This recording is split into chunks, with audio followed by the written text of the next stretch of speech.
কিভাবে আম জনতাদেরকে আল্লাহ থেকে বিমুখ করা যায়, ইসলাম থেকে বিমুখ করা যায়।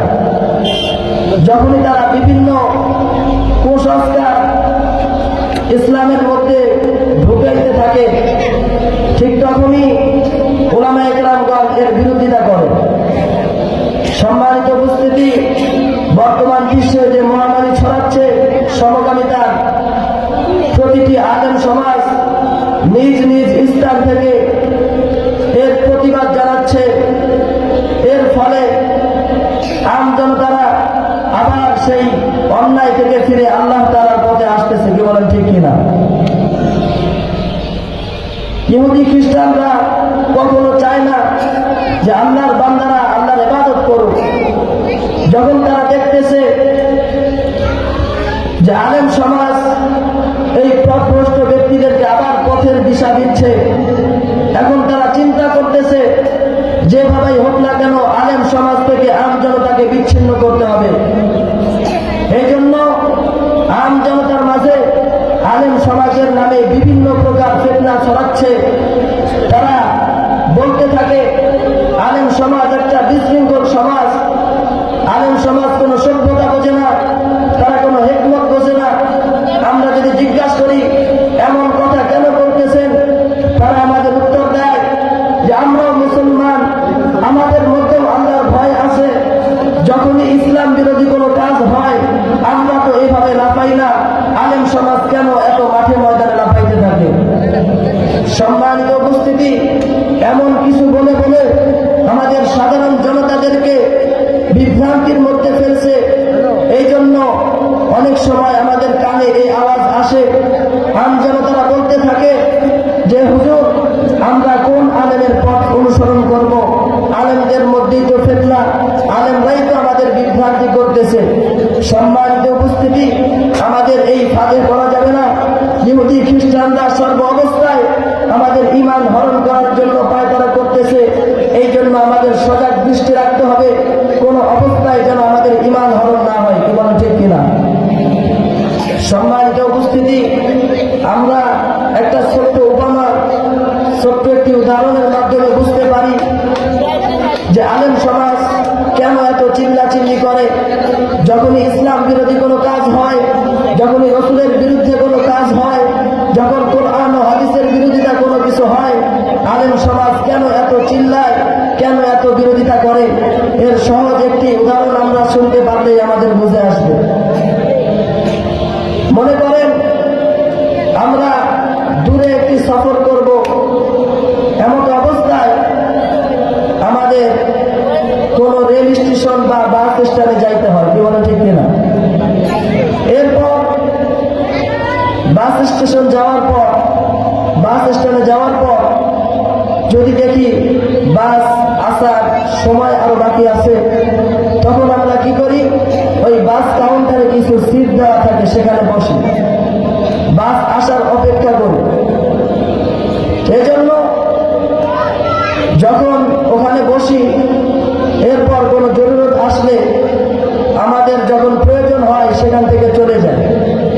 কিন্তু আমাদের মনে এই সমস্যা আছে, এই বিষয়টা আছে যে বাস কাউন্টারে যে সিটগুলো থাকে এগুলো সাধারণ সকলেই বসার সুযোগ পায়। এজন্য আমাদের ভয় হয় যদি আমরা সিটটা ছেড়ে চলে যাই তো দ্বিতীয়বার আসলে আমি আর এই সিটে বসতে পারবো না, অন্য কেউ বসবে, এমন ভয় আমাদের সকলের আছে না? এজন্য আমরা কি করি? যখন কাউন্টার থেকে বাইরে যাই তখন সেই সিটটা যেন ধরে রাখতে পারি, এই জন্য আমরা ওই সিটের মধ্যে দুটা ব্যাগ রেখে দিই। কি বলেন, ঠিক কিনা? এর ফলে অন্য লোক যখন আসবে, বসতে চাবে, যখন দেখবে এখানে দুইটা ব্যাগ রাখা আছে, তখন সে বুঝতে পারবে এখানে একজন লোক আছে, তাই সেখানে বসবে না। তারপরেও আমরা ব্যাগ রেখে যাই, তারপরেও কিছু ঘাউড়া টাইপের লোক থাকে, তারা চিন্তা করে যে ব্যাগগুলো একটু চাপিয়ে যদি আমি বসতে পারি, এমন চিন্তা করে। এ ভয়ে আমরা কি করি? ব্যাগ রেখে যাই, তার পাশাপাশি সাইটের লোকদের বলে যাই যে ভাই আমি একটু বাইরে যাচ্ছি, আমার সিটটা দেখে রাখবেন। এমনটা হয় না?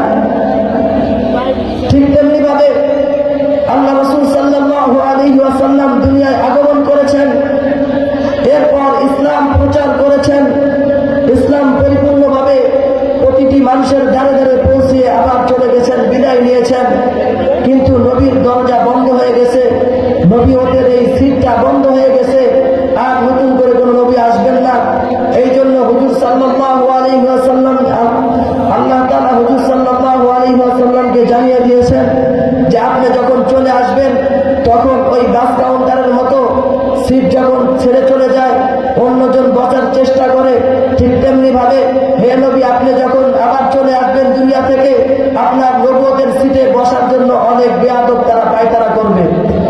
এই জন্য আল্লাহ রাসূল সাল্লাল্লাহু আলাইহি ওয়াসাল্লাম কি করেছেন, আমরা বাস কাউন্টারে সিট রাখার জন্য যেরকম ব্যাগ রেখে আসি, আল্লাহ রাসূল সাল্লাল্লাহু আলাইহি ওয়াসাল্লাম তেমনি ভাবে দুনিয়া থেকে বিদায় নেওয়ার আগে তার সিটটা দখল করে রাখার জন্য এই সিটের মধ্যে ব্যাগ নামক কোরআন এবং হাদিস নামক দুইটা ব্যাগ রেখে গেছেন। কি বলেন ঠিক কিনা? আল্লাহ রাসূল সাল্লাল্লাহু আলাইহি ওয়াসাল্লাম কোরআন এবং হাদিস নামক এই ব্যাগটা রেখে গিয়ে তার সিটটা দখল করে রেখেছেন।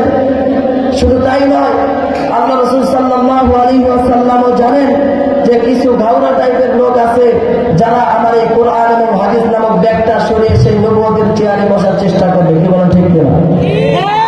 এই জন্য আল্লাহ রাসূল সাল্লাল্লাহু আলাইহি ওয়াসাল্লাম ঘোষণা করে দিলেন, ইন্নামাল উলামা ওয়ারাসাতুল আম্বিয়া, যে উলামায়ে কেরামগণ হচ্ছে নবীগণের ওয়ারিস।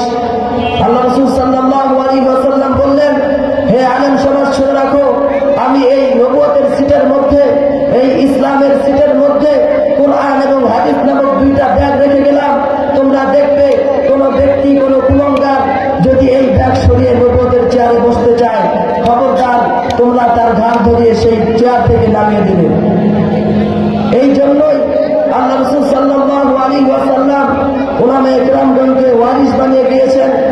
আর এই ফলে উলামায়ে কেরামগণ যখনই ইসলাম বিরোধী কোনো কাজ হয়, ইসলাম বিরোধী যখন কোনো কাজ হয়, নবীর শানে যখন কোনো কটূক্তি করা হয়, তখনই আলেম সমাজ তাদের দায়িত্ব নিয়ে দাঁড়িয়ে পড়ে।